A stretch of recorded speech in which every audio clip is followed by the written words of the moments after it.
साइमा उसमें आप किस तरह से पुराने गाने कौन से लेने, कौन से गानों से आप ज़्यादा जुड़ पाएंगी ऑडियंस से और आपके शो को जस्टिफाई कर पाएंगी, ये आप कैसे डिसाइड करते हैं? नेहा बहुत आसान है मुझे।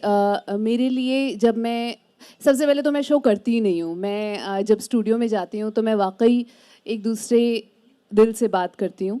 और जब मैं बात करती हूँ तो मैं सोचती हूँ कि ऐसी कैसी बात की जाए या ऐसा कैसा मूड बनाया जाए कि हम जुड़ जाएं, कि मैं उनको ये जो दुनिया का स्ट्रेस है ना, इससे कहीं दूर ले जा पाऊँ। मुझे ऐसा लगता है कि हम समंदर के किनारे बैठे हैं, वो भी अपने पैर हिला रहा है, मैं भी अपना पैर हिला रही हूँ और हम बात कर रहे हैं। और हमें अब चांद पे जाना है कि समंदर में तैरना है, कि ये बात करनी है कि यार लाइफ में कुछ नहीं हो रहा, क्या करें। जो भी है वो उस मूड को बनाने के लिए, कुछ मोमेंट्स को ख़रीदने के लिए जिस भी तैयारी की ज़रूरत है वो की जाती है। लेकिन फिर एक ऐसा वक्त आता है जब तैयारी तो आप बहुत करते हैं, आप जब स्विच ऑन करने लगते हैं माइक तो आप सोचते हैं यार लता जी के बारे में ये बात करनी है।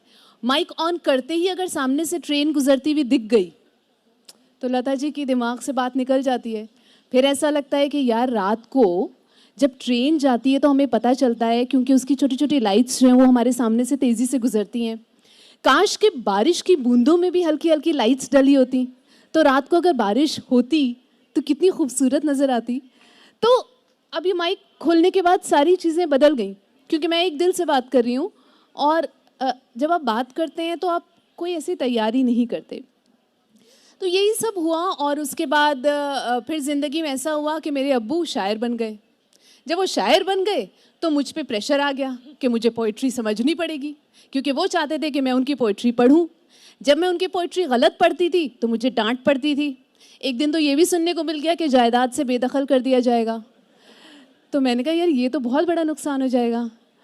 तो मैंने कहा क्या करना पड़ेगा उसके लिए? तो बोले क्या मतलब, एक बेटी अपनी बाप की पोइट्री नहीं समझ पाती तो क्या फ़ायदा। अब उन्होंने इतना इमोशनल स्पील दी कि मैंने कहा यार कुछ तो करना पड़ेगा।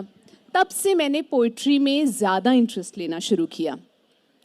बेचारे अब्बू की पोइट्री को समझना था और मैं कहाँ गालिब के रास्ते निकल पड़ी और बशीर बद्र से मिली और निदा फाजली से मिली और मीर तकी मीर से मिली। और फिर घूम घूम के अब्बू के पास वापस आती थी और मैं कहती थी हाँ अब तो मुझे आपकी समझ में आने लगी है। लेकिन वो जानते थे कि रुझान तो फैज़ की तरफ जा रहा है। तो मैंने उनसे कहा कि नहीं, मैं बड़े बड़े को जब मैं पढ़ लूँगी तो मुझे कुछ ना कुछ आपकी समझ में आने लगेगी।